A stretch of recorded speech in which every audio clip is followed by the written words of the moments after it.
Lebih bagus protein nabati atau protein hewani sih? Ini adalah kepercayaan orang yang sedikit kontroversial nih ya.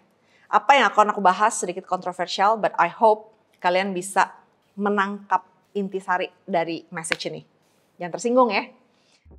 Lebih bagus protein nabati atau protein hewani sih? Jadi sebenarnya dua-duanya bagus aja. Pro dan kontra ya. Protein nabati itu lebih sehat dibandingkan protein dari hewan seperti sapi, kambing, ya anggapannya daging merah gitu ya. Jadi akan lebih baik kalau kamu mau mengonsumsi prohe, konsumsilah white meat seperti ikan, ayam. Kalau kita punya turkey di sini, turkey would be one of the choices ya. Bisa jadi salah satu pilihan. Tapi kalau tidak, boleh digabung dengan protein dari sumber nabati. Sumber nabati ini sehat, sayangnya kebanyakan dari protein dari sumber nabati tidak lengkap. Tidak lengkap dalam maksudnya apa nih coach? Dalam essential protein, essential amino acid.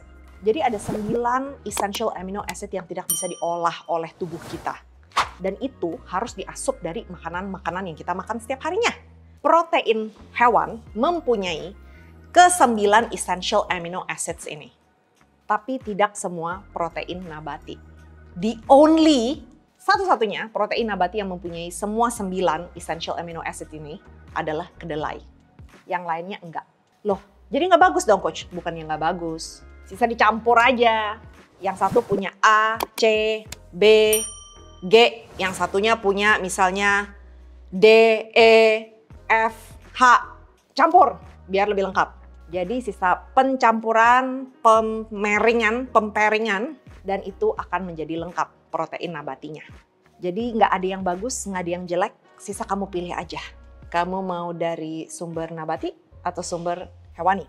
Kalau hewani udah lengkap, kalau dari nabati kamu harus campur aduk. Harus makan dari beberapa variasi, nggak bisa makan satu macam aja dan kamu berharap itu udah komplit. No, kamu harus mix and match, variasikan supaya lengkap. Oke? Nah nih, I like this. Ini adalah kepercayaan orang yang sedikit kontroversial nih ya. Apa yang akan aku bahas sedikit kontroversial, but I hope kalian bisa menangkap intisari dari message ini. Jangan tersinggung ya. Olahraga angkat beban bisa bikin tinggi badan berkurang. Tinggi badan erat hubungannya dengan gen, keturunan. Sorry, kalau nenek moyang, orang tua, pokoknya bibitnya deh memang nggak begitu tinggi, ya nggak begitu tinggi. Kalau bibitnya tinggi, ya memang tinggi. Emang anak kecil yang mengangkat beban mau mengangkat beban berapa kilo sih? Sampai bisa menyebabkan stunting. Dan stunting juga sangat erat hubungannya dengan nutrisi, selain gen. Sangat sulit ya dibahas atau diperdebatkan masalah ini. Karena banyak faktor seperti nutrisi dan juga gen yang menyebabkan tinggi badan seseorang. Dan kalau misalnya ada sampai situasi di mana orang itu mengangkat beban dan dia stunting, emang dia mengangkat beban berapa kilo? Akankah anak kita yang akan mengangkat beban, berolahraga beban di gym, mengangkat beban yang sekian beratnya? You get what I mean?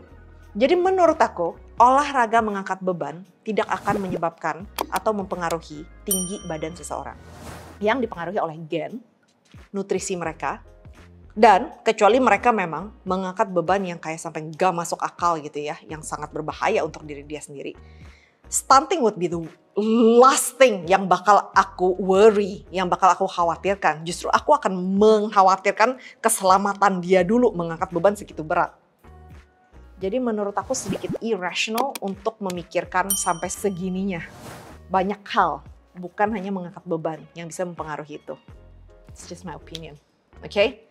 Karena aku olahraga dari kecil, anak aku pun dari sekarang sudah aku suruh olahraga dan aku melihat banyak atlet-atlet yang ditrain dari kecil untuk berolahraga sampai sekarang mereka jadi atlet dan badan mereka semuanya bagus-bagus dan tinggi-tinggi.